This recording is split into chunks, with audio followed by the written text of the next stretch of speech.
penyemangat hidup. Rezeki itu memang sudah diatur sama Allah.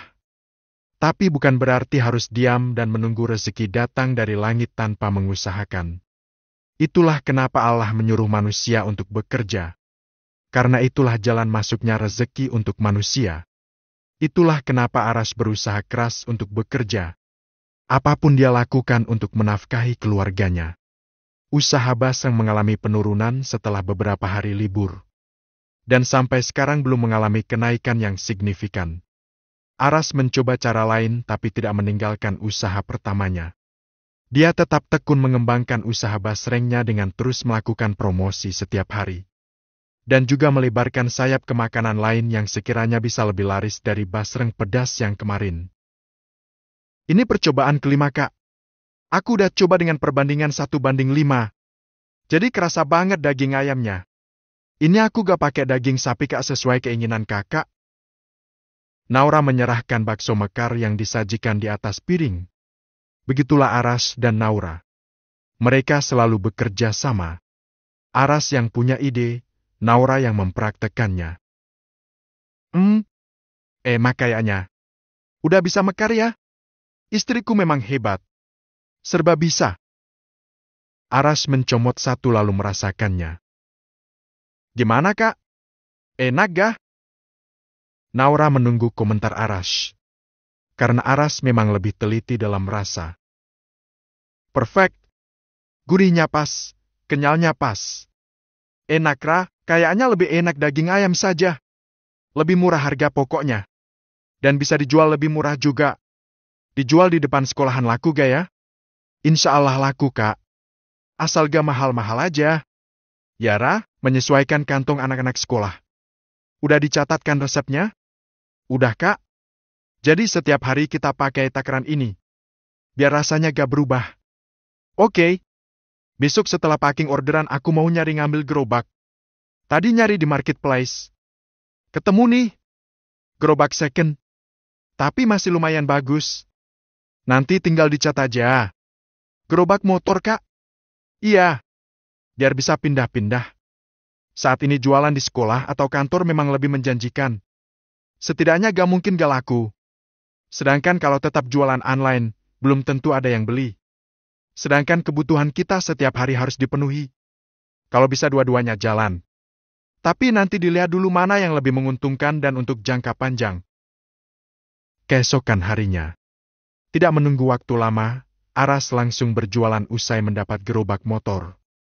Aras langsung mulai jualan. Dia dan Naura mempersiapkan adonan sejak pagi. Jam 4 pagi Araf sudah ke tempat penggilingan daging. Dia sudah mencari informasi dulu sebelumnya. Di mana dan mulai jam berapa bukanya. Alhamdulillah kakak sudah sampai rumah. Aku khawatir, Kak. Ucap Naura setelah melihat suaminya sudah sampai rumah. Alhamdulillah.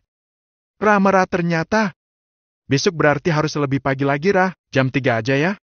Tadi jam 4 udah ramah. Iya, Kak. Setelah itu Aras dan Naura menyiapkan pelengkap basreng. Dan apa saja yang Aras butuhkan untuk menggoreng di tempat. Bekerja di pagi hari rasanya lebih fresh dan lebih bersemangat. Jam 9 pagi Aras sudah mulai berangkat jualan. Dengan bismillah dan niat kuat mencari nafkah. Tidak ada kata lelah. Semua dia lakukan karena Allah. Karena mencari nafkah adalah wajib. Ya Allah, semoga jualannya suamiku laris, cepat habis dan mudahkan dia mencari nafkah untuk kami. Doa Naura setelah Aras meninggalkan rumah. Dia berharap usahanya kali ini berjalan lancar dan laris di hari pertama. Naura tetap menjalankan usaha basreng kering pedas daun jeruk di rumah. Semua persediaan bahan baku sudah tersedia. Jadi dia tinggal mengolah tanpa harus keluar rumah. Jualan sambil mengasuh anak. Itulah yang Naura lakukan di rumah. Berharap juga bisa membantu perekonomian keluarga. Terima kasih yang sudah check out. Semoga rezekinya lancar, selalu sehat ya kakak. Ucap Naura setelah melakukan live streaming. Dia mengecek hasil penjualannya dan ternyata hari ini lumayan naik jadi 25 pesanan. Di tempat berbeda. Aras memulai usahanya dengan jualan basreng mekar. Kali ini dia harus goreng di tempat, agar bisa dinikmati hangat-hangat. Benar dugaan Aras menggoreng di tempat seperti punya sensasi tersendiri. Banyak yang tertarik untuk membeli karena melihat langsung proses pembuatan. Mas, lain kali kalau nyetak bakso begitu jangan pakai tangan telanjang. Tapi pakai sarung tangan yang plastik. Kesannya lebih higienis saja. Kalau kayak Mas gitu pakai tangan langsung kesannya jorok, pakai sarungnya Mas. Celetuk salah satu pembeli Aras. Oh iya Bu, maaf ya. Besok saya akan pakai sarung tangan plastik. Jawab Aras. Dia tidak marah. Malah senang karena ada yang mengingatkannya. Aras bersyukur karena di hari pertama jualan, dagangannya habis total. Dan ingin segera pulang memeluk istrinya di kamar. Alhamdulillah habis, Ra, ini uangnya. Kamu yang pegang ya. Aras menyerahkan uang hasil jualannya hari ini. Alhamdulillah aku seneng dengernya. Semoga besok lebih laris lagi ya Kak. Naura mengambil uang hasil jualan yang diberikan oleh suaminya. Amin. Makasih ya istriku. Aras mencium pipi Naura dengan lembut. Baginya istri adalah penyemangatnya. Kakak pasti capek ya? Diminum dulu tehnya, Kak. Naura memberikan segelas teh hangat untuk Aras. Nggak apa-apa. Capek tapi seneng rasanya kalau habis. Sore udah pulang. Aku jadi bisa nemenin kamu dan Alfa. Mana anak gantengku? Ada di kamar, Kak. Lagi tidur. Alhamdulillah. Kenapa, Kak? Mumpung lagi tidur, kita hehehe. Aras memberikan kode. Apaan sih? Ucap Naura malu-malu. Dia tahu apa yang diinginkan oleh suaminya. Yuk, biar capeknya hilang. Aras langsung berdiri dan menarik Naura. Tak lupa dia mengunci pintu agar tidak ada yang mengganggu urusannya. Hari pernikahan tinggal menghitung hari. Dan sampai detik ini Arfan tidak lagi menemui Rani di pesantren.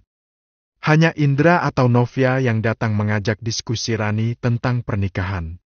Rani jadi bingung apa maunya Arfan sebenarnya. Justru kedua orang tua Arfan yang sibuk mengurus ini itu. Arfan sedang menyiapkan tokonya Wan. Makanya dia tidak bisa datang. Ucap Novia. Sore itu dia sengaja datang ke pesantren untuk mengajak Rani memilih baju pengantin.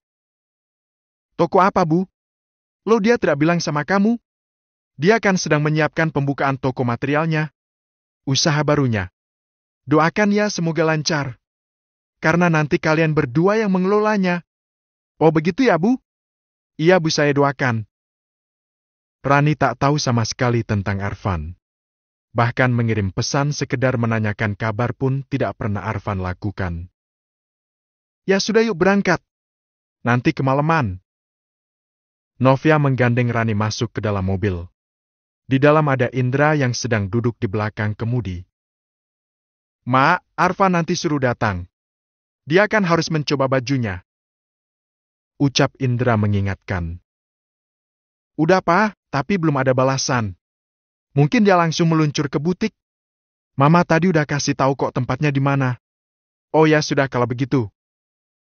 30 menit kemudian, mereka sampai di salon dan butik tempat Rani akan memilih baju pengantinnya. Kayaknya ini cocok buat muslimah kayak kamu, Ran.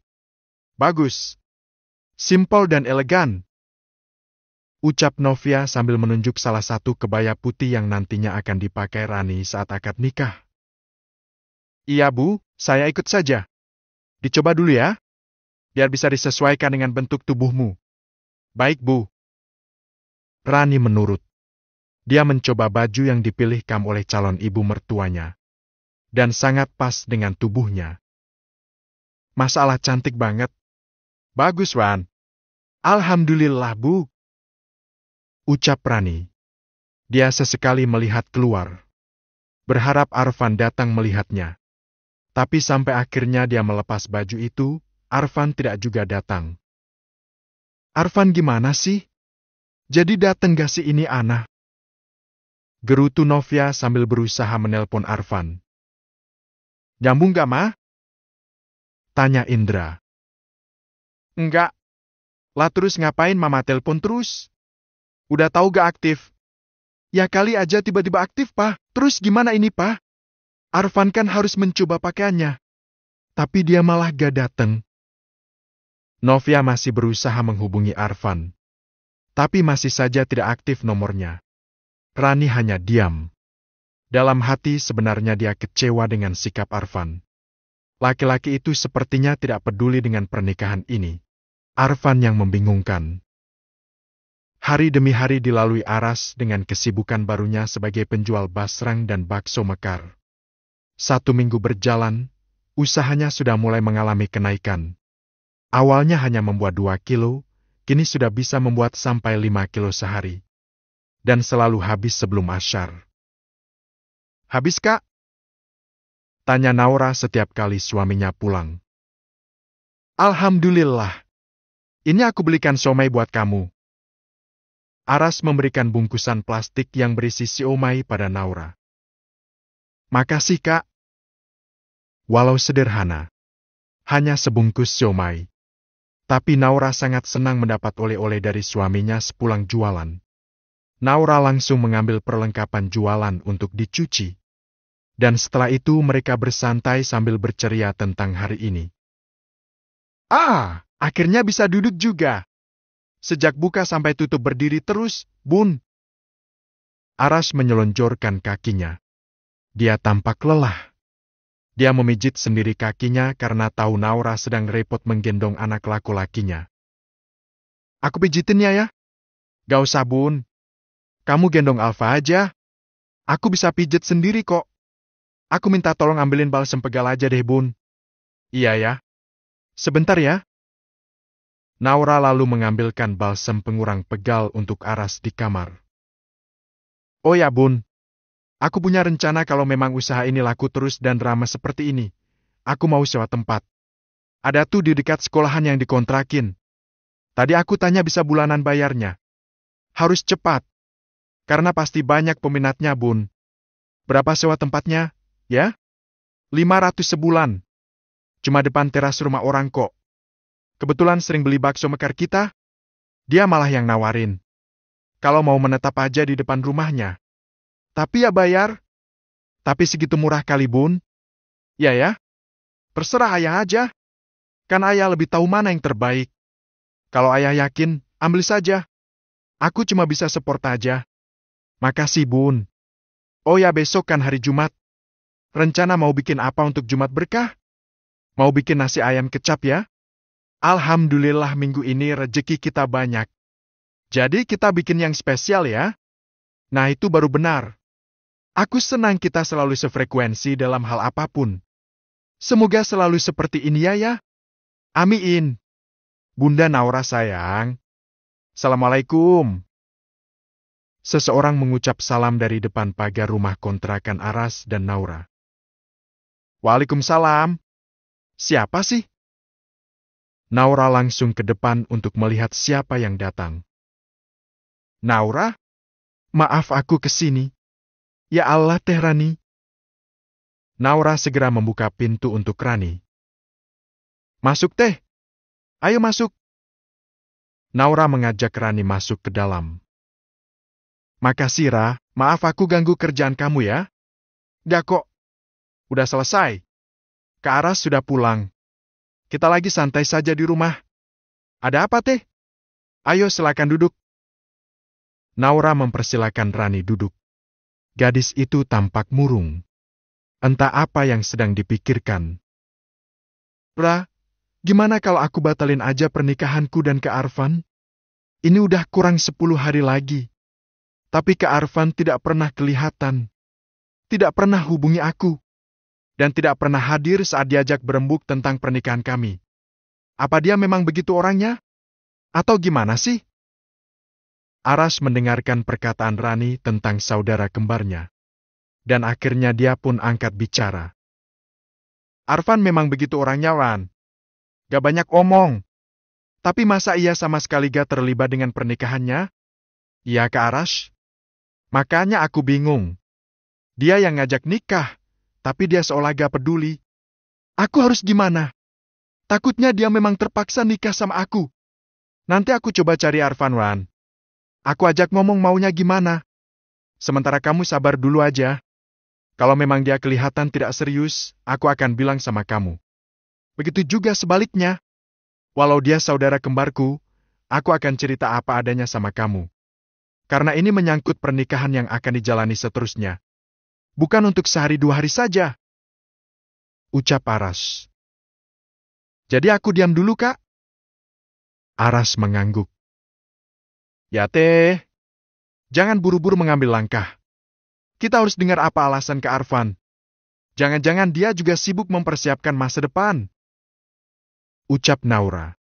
Dia berusaha menenangkan Rani. Saat ini hanya Naura dan Aras yang bisa diajak diskusi oleh Rani. Walau kadang Rani merasa malu karena semua yang sudah dilakukan di masa lalu pada Aras dan Naura. Aras mau menjadi penghubung antara Rani dan Arfan. Apapun yang sudah mereka lakukan di masa lalu padanya tidak membuat dia ragu untuk menolong keduanya. Aras berusaha menghubungi Arfan. Awalnya memang susah. Tapi Aras meminta bantuan kepada mamanya untuk menyampaikan pada Arfan kalau dia ingin ketemu. Jujur sama aku, Fen. Kamu serius gak mau nikahin Rani? Tanya Aras. Sekarang keduanya berada di kedai kopi yang tidak jauh dari rumah Indra dan Novia. Serius? Jawab Arfan sambil memainkan ponselnya. Bisa gak lo taruh dulu handphone lo, Fen? Kalau diajak ngomong tuh dengerin. Lo kesannya kayak nyepelin gue tau gak? Ya, Rash. Arfan menurut. Dia meletakkan ponselnya. Kemudian serius mendengarkan ucapan Aras. Tadi Rani datang ke kontrakanku. Ngapain? Katanya dia mau batalin pernikahan karena lo katanya gak pernah peduli dengan pernikahan kalian. Semua lo serahin pada mama dan papa. Lo gak pernah ikut andil mengurus pernikahan. Ucap Aras sambil menyesap roka. Ya Aras memang belum bisa sepenuhnya menghilangkan kebiasaan merokanya. Hanya sesekali saja saat cuaca sedang dingin atau sedang stres saja. Dan alasannya kali ini karena cuaca di luar yang sangat dingin. Bukannya aku gak peduli. Jawab Arfan dengan santai. Terus? Aku sengaja tidak sering bertemu atau menghubungi Rani karena kami belum halal. Akan jadi fitnah kalau sering ketemu kan? Ya kamu benar. Tapi bukan begitu, Fen. Masalahnya kamu ketemu dia itu kan ada papa dan mama. Bukan kamu berduaan sama dia. Sama aja, Rash. Aku juga sedang sibuk sama urusanku. Aku sedang memulai usaha. Jadi aku sibuk. Oh gitu? Usaha apa yang sedang kamu jalani sekarang? Aras berusaha untuk memahami apa yang dipikirkan saudara kembarnya. Dia paham Arfan seperti apa. Sulit ditebak jalan pikirannya. Bahkan kadang membuatnya kesal karena tidak sejalan dengannya. Toko bangunan. Aku baru nyari lokasi yang pas untuk usaha. Lalu mencari supplier untuk mengisi tokoku nanti. Kenapa kamu gak bicara sama papa? Papa pasti bisa bantu. Gak? Aku pengen kayak kamu. Memulai semuanya dari nol. Semuanya mandiri. Begitu kan? Daripada dibandingin terus sama kamu. Arfan lalu menyesap kopinya yang masih panas. Terus kamu udah dapat semua supliernya? Belum. Baru nyari lokasi yang pas. Belum ada yang pas soalnya. Lama-lama Aras bisa habis 1 bungkus rokok karena stres memikirkan saudara kembarnya. Karena menurutnya Arfan terlalu lama untuk memulai sebuah usaha. Sebenarnya yang jadi pertimbanganmu itu apa, Fen? Kayaknya udah lama mama cerita kamu mau buka toko bangunan. Konsepnya swalayan katanya. Yang jadi pertimbangannya banyak. Soal tempat, modal juga. Kalau semua uang yang dikasih papa dipakai, kayaknya masih kurang. Makanya aku harus benar-benar menghitungnya, Rush. Biar uang yang aku punya dialokasikan dengan benar. Ya, kamu benar. Tapi sampai kapan kamu mikir itu sendiri? Yang ada kamu hanya jalan di tempat gak maju-maju. Mendingan lu bicara deh sama papa. Ajak papa diskusi. Karena aku yakin papa lebih paham masalah yang seperti ini. Ingat, Fen. Sebentar lagi lo tuh mau nikah. Nanti kebutuhan lo akan berbeda. Aras kembali menyalakan satu batang roknya. Dia berharap kali ini Arfan mau mendengar nasihatnya. Gitu ya? Ya udah deh, nanti aku bicara sama papa gimana konsep yang tepat memulai usaha ini. Hadeh, kenapa gak dari kemarin-kemarin, Fen? Lele tahu gak? Kenapa gak bikin usaha yang simpel dulu aja sih? Contohnya, jualan makanan mungkin. Gak, aku gak ada pengalaman jualan makanan. Ya makanya dicoba, Fen. Kalau udah berkeluarga pemikiranmu akan berbeda. Mau pengalaman atau gak ada urusan. Yang penting semua dilakukan biar dapur tetap ngebul, anak istri gak kelaparan, Fen. Paham kan maksud gue? Ya aku paham. Tapi aku gak bisa kayak kamu. Semua harus disiapkan dengan teliti biar hasilnya maksimal, Rush. Ya. Terserah kamulah, Fen. Aras lama-lama jadi pusing memikirkan saudara kembarnya. Sama seperti dulu. Dia sampai sekarang pun belum juga bisa memahami jalan pikiran Arfan. Menurut kalian Arfan gimana? Ikut pusing kayak Aras ga? Hehehe. Yuk komen yang banyak. Makasih. Modal receh. Arfan memang saudara kembar Aras. Tapi dia memang tidak pernah bisa memahami jalan pikiran laki-laki itu. Lebih tepatnya tidak pernah bisa sejalan. Daripada pusing memikirkan Arfan, lebih baik Aras sibuk dengan usahanya. Usaha yang simpel tapi bisa menghasilkan. Tidak serumit usaha yang dipikirkan Arfan. Kalau aku jadi Arfan bisa-bisa kita gak makan, Rah? Ucap Aras sembari menyiapkan dagangannya. Kok bisa, Kak? Naura yang sedang membantu ikut tersenyum mendengar celotehan suaminya. Ya kebanyakan mikir. Padahal kalau udah jadi kepala keluarga mikirnya gak gitu ya kan, Rah? Ya mungkin Kak Arfan punya cara sendiri, Kak. Gak semua orang bisa dipaksa mengikuti jalan pikiran kakak. Ada orang yang bisa mikir cepat, ada yang lambat. Semua karena karakter orang beda-beda kan, Kak? Ya kamu benar. Semoga saja setelah menikah dengan Rani nanti, Arfan bisa mikir lebih cepat. Kasihan kan bininya. Mau dikasih makan apa? Nasi dan Kak masa menyan. Hehehe. Hehehe. Bisa aja kamu. Udah. Aku mau masukin semuanya ke gerobak. Ada yang kurang gak ya? Kayaknya nggak deh, Kak. Udah sana berangkat. Nanti kesiangan. Ya sayang. Nanti kalau pulang dapat jatah double ya. Apanya? Tanya Naura pura-pura tidak tahu. Yang itu tuh. Ya. Udah sana. Asik. Jadi semangat nih. Gak sabar nunggu pulang. Aku berangkat ya.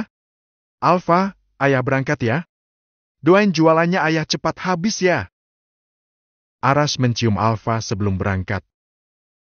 Hati-hati ya ayah. Jangan lupa berdoa dulu. Ya sayangku. Jangan lupa nanti ya. Ya sayang. Naura terkekeh setelah mengucapkan itu. Tidak ada salahnya bercanda dengan suami sebelum bekerja. Setidaknya ini bisa menjadi suntikan energi positif untuk suaminya agar lebih semangat bekerja. Aras bersyukur karena jalan rezekinya kali ini seperti air. Mengalir terus tanpa ada hambatan. Semua jalan juga mudah saja dia lalui. Segalanya seperti dipermudah oleh Yang Maha Kuasa. Baru 2 minggu jualan, Aras sudah bisa menyewa tempat di depan sekolah. Sekarang dia bisa jualan lebih leluasa. Tidak ada yang menyerobot atau mengusirnya. Karena tempat ini sudah dia sewa meski baru bisa menyewanya bulanan. Mas Aras, tumben jam segini udah dagang? Ya Bu, kali aja rezekinya tambah banyak kalau rajin kan ya? Aras merapikan jualannya dan mulai memanaskan minyak untuk menggoreng sambil mengobrol dengan ibu yang punya rumah. Aku seneng lo lihat Mas Aras ini. Rajin dan ulet orangnya. Kenapa gak kerja kantoran aja, Mas? Saya belum lulus kuliah, Bu. Kalau mau kerja kantoran juga dapatnya bagian apa, Bu? Lebih enak wirausaha, Bu. Sekecil apapun usaha kita, kitalah bosnya. Kalau jadi karyawan, setinggi apapun jabatan kita, tetap saja kita bawahan, Bu. Kita bekerja untuk membangun mimpi orang lain. Kalau begini kan saya membangun mimpi saya sendiri. Papar Aras. Oh ya bener mas. Tapi kan kelihatan lebih mentereng aja kalau kerja di kantor. Ya memang bu. Tapi ya pikiran orang beda-beda bu. Bu, ayo. Katanya mau ke pasar. Ucap seorang wanita yang baru keluar dari rumah. Chef. Ini kenalin Mas Aras. Ini yang jualan basreng. Mas Aras ini chef anak sulung saya. Dia baru cuti kerja. Kerjanya di Jakarta. Ibu tampak antusias mengenalkan Aras dengan anak perempuannya. Oh ya bu. Aras mengangguk. Lalu melanjutkan jualannya. Dia harus segera menggoreng karena sebentar lagi jam istirahat. Biasanya anak-anak sekolah akan memanggilnya dari dalam gerbang sekolah untuk membeli basko mekarnya. Mas Aras, saya tinggal ke pasar dulu ya. Ya bu. Mas, anak saya masih single loh. Bisik ibu pemilik rumah. Lalu dia pergi membonceng anak perempuannya. Aras tidak mengindahkan apa yang dikatakan ibu itu karena dia fokus dengan dagangannya. Mau single atau enggak bukan urusanku. Batin Aras. Baru setengah hari dagangan Aras sudah hampir habis. Padahal belum waktunya pulang sekolah.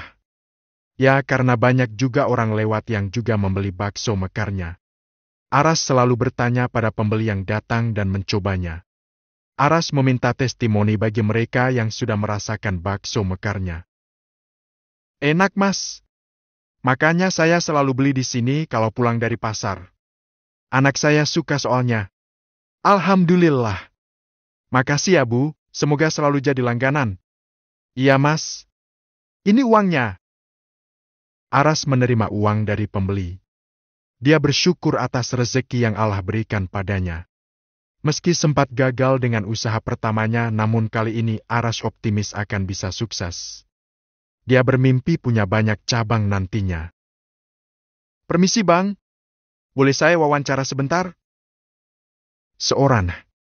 Kelamaan melamun, Aras jadi terkejut saat melihat ada laki-laki tiba-tiba datang, memintanya untuk wawancara. Ya silakan. Wawancara apa ya bang? Tanya Aras. Untuk konten saya bang. Saya dari akun YouTube modal receh, untung gak recehan. Bang tanya-tanya sedikit tentang jualan bang ini. Saya baca tulisannya bakso mekar. Saya perhatikan dari tadi juga ramah terus ya? Alhamdulillah bang. Jawab Aras. Dia menampilkan senyum terbaiknya karena sedang direkam videonya. Sejak kapan jualan bakso mekar, bang? Tanya YouTuber itu lagi. Baru kok mas. Belum ada sebulan. 2 mingguan mungkin. Wah keren bang, langsung laris ya? Pernah ngalamin sepiga di awal-awal? Alhamdulillah nggak bang. Langsung ramah. Tapi waktu itu cuma bikin 2 kilo aja. Sekarang sih udah 5 kilo. Jawab Aras berusaha untuk memberikan senyuman terbaiknya. Wah menjanjikan ya bang, berarti usahanya. Ngomong-ngomong modal awal berapa nih bang? Wah kalau untuk bahan baku gak nyampe 150. Kalau gerobak sih saya beli second. 500 RBN bang. Terus sekarang omsetnya berapa bang?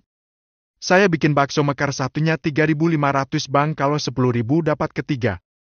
Dari 2.000 kilo saya bisa bikin sekira 100 bijian lah. Jadi omset sekira 350.000 untuk 2.000 kilo ayam. Wah gede juga ya bang untungnya. Itu mah hitungan kasarnya aja bang. Tapi alhamdulillah sih dari awal jualan omset meningkat terus. Rezeki istri dan anak bang. Ucap Aras. Mumpung ada di depan media, dia ingin semua orang tahu kalau dia sudah punya istri dan anak. Ini nih yang namanya modal receh, tapi untung gak recehan. Kayaknya simple, tapi untungnya menggiurkan ya bang. Semoga setelah tayang nanti bisa semakin ramai jualannya ya bang. Semakin banyak juga yang liput. Amin. Aras bahagia karena ini adalah salah satu media promosi gratis untuknya sehingga dagangannya juga semakin laris. Itu ada yang beli bang. Dilayanin dulu aja bang. Saya juga mau bang. Nanti pesan 100.000 ya bang. Banyak amat bang? Tanya Aras sambil melayani pembeli yang sedang mengantri. Gak apa-apa bang. Sebagai ucapan terima kasih saja. Saya kan sudah mengganggu waktu jualanmu, bang. Makasih bang. Aras sangat senang karena ada yang meliputnya. Dia berharap setelah ini akan semakin ramai. Dan banyak pembeli yang akan datang ke lapaknya. Aras semakin optimis dengan usaha barunya ini. Belum juga asyar, dagangan Aras sudah habis terjual. Sungguh ini di luar dugaan. Semua Allah yang menggerakkan. Hingga banyak orang yang datang membeli bakso mekarnya. Aras segera membereskan dagangannya dan siap untuk pulang. Mas Aras kok tumben belum asyar udah mau pulang? Tanya pemilik kontrakan. Iya bu, alhamdulillah laris manis. Tadi juga ada yang meliput. Oh ya? Mas Aras sebelum pulang, mau gak ngobrol dulu sama anak saya? Mumpung dia di rumah. Aras mengernyitkan dahinya. Dia mencoba menebak arah pembicaraan si ibu pemilik kontrakan. Tapi takut akhirnya malah jadi bersangka buruk. Gimana mas? Harus sekarang ya bu? Maaf nih bu. Bukannya gimana nih? Saya harus cepat pulang biar bisa bantu istri saya, bu. Kasihan dia mengurus anak dan rumah sendiri. Jadi saya harus segera pulang agar bisa meringankan bebannya. Ucap Aras. Lo Mas Aras sudah menikah? Ya bu, sudah. Saya juga sudah punya 1 anak bu. Oh. Ibu itu nampak kecewa dengan pernyataan Aras. Next hari pernikahan Arfan dan Rani. Jadi nikah gaya? Ada yang mau beli bakso mekarnya Aras? Enak lo. Hehehe. Canda. Berniat merebut. Setelah beberapa minggu mengalami gangguan pada penglihatan, hari ini Yos mulai bisa melihat kembali meski belum jelas seperti sedia kala. Ini seperti secercah harapan untuk Yos. Dia mendapat kesempatan untuk bisa melihat dunia dengan kedua matanya lagi. Hidup dalam kegelapan rasanya sangat tidak enak. Yos benar-benar mendapatkan pelajaran dari kejadian kemarin. Dia akhirnya sadar bahwa apa yang sudah dia lakukan pada Aras adalah kesalahan yang besar. Tak selamanya yang punya hubungan darah itu tulus. Begitu pula sebaliknya yang tidak punya hubungan darah bisa saja lebih tulus. Yaitu yang dirasakan Yos. Sekarang dia tahu kalau papanya tidak pantas untuk dia belah. Karena sebenarnya yang dia belah selama ini adalah orang yang salah. Selamat tinggal Gagang Sapu. Aku sudah tidak butuh kamu lagi. Tapi aku akan tetap menyimpanmu. Karena kamu adalah saksi hidup bagaimana seorang Yos menjalani hari-hari gelapnya. Kamu juga saksi kalau papaku sangat pelit. Bahkan untuk membeli tongkat saja tidak mau. Untung saja ada kamu. Yos meletakkan gagang sapu di atas almari. Dia akan selalu mengingat kejadian ini. Ceklek. Seseorang membuka pintu kamar Yos. Lalu duduk di kursi tanpa Yos suruh. Papa dapat kabar anaknya Indra mau nikah. Yang Arfan, Papa gak diundang. Tapi banyak orang yang diundang jadi ada yang ngasih tahu Papa. Ucap Pram. Aku gak nanya, Pa? Jawab Yos. Dia tidak heran Arfan mau menikah. Tapi dia lebih heran papanya mau menengoknya di kamar. Harus nanya dan nikahnya sama siapa? Aku gak peduli. Dia nikah sama Rani. Ya Rani cewek yang kamu sukai. Yang sudah Papa usahakan untuk nikah sama kamu. Tapi sekarang diambil Arfan. Kamu sih sok gak butuh. Yos terdiam cukup lama. Kali ini dia benar-benar terkejut. Hatinya terasa teriris-iris saat tahu wanita yang dicintainya itu akan menikah dengan orang lain.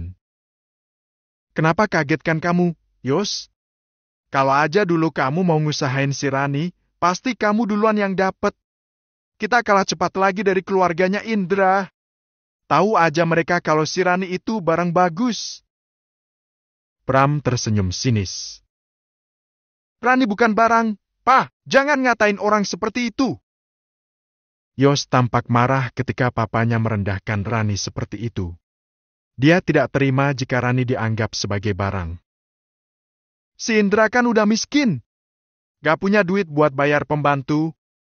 Makanya cari menantu yang model kayak Rani biar bisa sekaligus jadi pembantu. Itu sih pemikiran Papa. Papa yang sebenarnya punya pemikiran begitu. Bukan mereka. Kenapa aku gak mau menikah dengan Rani? karena papa pasti akan menjadikan dia pembantu. Bukan menantu. Ya bukan pembantu. Tapi kan namanya udah jadi istri, masa ia gak tahu pekerjaan rumah. Ya minimal kan harus bisa bersih-bersih dan masaklah. Hah? Ya sudah. Mungkin belum rezeki kamu. Besok lagi cari perempuan yang rajin kayak si Rani. Biar bisa, udah papa mau pergi. Pram berdiri. Dia menatap anak laki-lakinya sebelum dia keluar dari kamar itu. Dijadikan pembantu di rumah ini. Biar ngirit belanja rumah tangga, batin Yos. Yos hanya bisa mengelus dada. Bagaimana bisa papanya berpikiran seperti itu? Mencari menantu yang bisa dijadikan pembantu. Tapi tenang saja Yos. Nanti juga Rani akan jatuh ke pelukanmu. Kalau gak bisa dapat gadis ya, paling dapat jandanya gak apa-apa. Masa keluarga Indra terus yang beruntung? Pram selalu ingin bersaing dengan keluarga Indra guna prasaja. Bahkan sampai urusan menantu sekalipun. Papa jangan macem-macem. Gak usah bikin masalah lagi dengan keluarga Om Indra. Bukannya dia udah mengalah? Gak usah ganggu mereka lagi, Pa. Aku ikhlas kalau Rani harus menikah sama Arfan. Itu berarti bukan jodoh, Pa. Bukan Pram kalau gak ganggu keluarga Indra. Haha. Lihat saja nanti. Pas sudah, Pa. Udah kamu diam saja. Gak usah ikut campur urusan Papa. Kamu tuh gak tahu apa-apa. Tahu? Aku tahu. Kenapa sih harus dengki sama orang lain? Kenapa Papa gak milih hidup tenang aja sih? Selalu aja cari gara-gara. Yos rasanya ingin menonjok papanya sendiri. Biar laki-laki itu bisa sadar diri. Tapi rasanya gak akan bisa. Udah Papa pergi dulu. Cukup kamu diam saja ya. Papa yang akan cari cara merebut Rani untuk kamu. Satu hal yang harus kamu tahu. Seorang ayah akan berbuat apa saja untuk anaknya. Pram kemudian keluar dari kamar Yos. Dan ucapan terakhir Pram itu membuat Yos semakin kesal dengan papanya.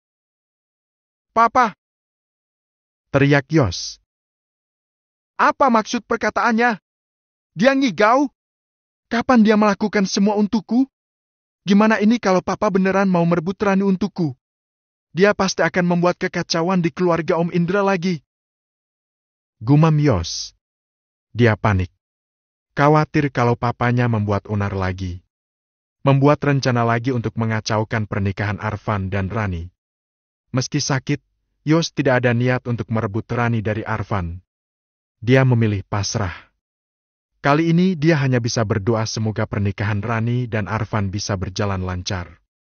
Yos mengingat sesuatu. Sudah lama dia tidak